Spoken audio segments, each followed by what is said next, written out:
So again, I'm going to ask you to stop the video now and have a go at trying to identify symmetry elements in a molecule of water. So if you have a molecule of water, does the molecule of water have any mirror planes? And if so, how many and what type of mirror planes you can find? So stop the video now. Yes, the molecule of water indeed has a mirror plane. Actually, it has two mirror planes. One goes through the whole molecule itself, and the other one goes between the two hydrogen atoms, containing only the oxygen atom. And both of these planes contain the principal axis in the molecule of water, which is a C2. So they both, and they don't bisect any other C2s, so these are actually sigma V. And because they are different, they are both sigma Vs, but they are different, they go through a different part of the molecule, we denotate that with using a prime. So sigma V prime and sigma V are the two mirror planes for the molecule of water. Now, I'm going to ask you to stop the video again and do this exercise with a molecule of xenon tetrafluoride.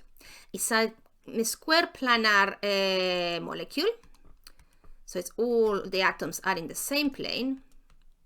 So first of all, does it have any axes? And what are they? How many does it have, and what type are they?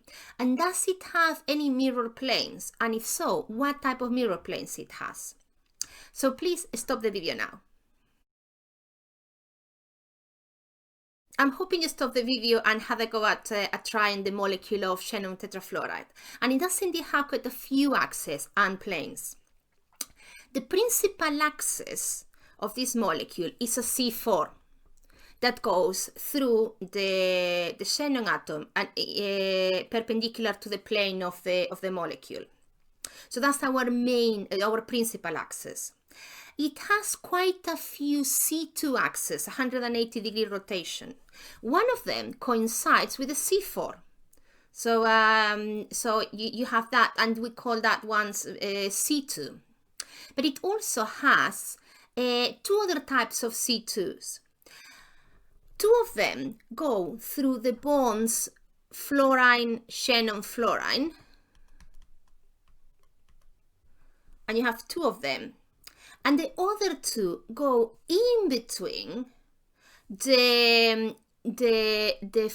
fluorides. So you've got going through, one going this way, in between those two fluorine atoms, and the other one would be coming from this angle, in between those fluorine atoms. So it has a C4 axis and 5 C2 axes. When you have more than one type of CN axis, as it happens here, you just distinguish them by using prime marks, so prime, double prime, etc. The molecule, it has, well, the first thing that you can spot is that because a planar molecule is sitting in a plane, that's a mirror plane, and it's a sigma H. Is perpendicular to the main axis, to the principal axis, the C4.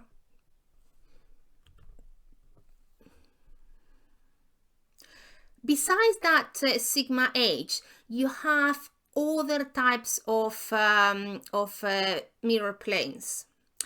You've got sigma V's, and the sigma V's, those mirror planes, contain the C4 axis, and that's where there's sigma V, and the C2 prime axis. So they are the planes that would go through the bonds fluorine-xenon-fluorine. And you have two of those. So you've got a sigma H, where the mirror plane in which the molecule is sitting, and two sigma V's, the mirror planes that go through the fluorine-xenon-fluorine bonds. But additionally, you also have two sigma V's. Remember the ones that bisect that contain the principal axis and contain and bisect two C2 axes. Well, you've got two of those two, and they go in between the adjacent fluorine atoms. So I've painted, one is this one, and the other one will be facing you as you look at the slide right now.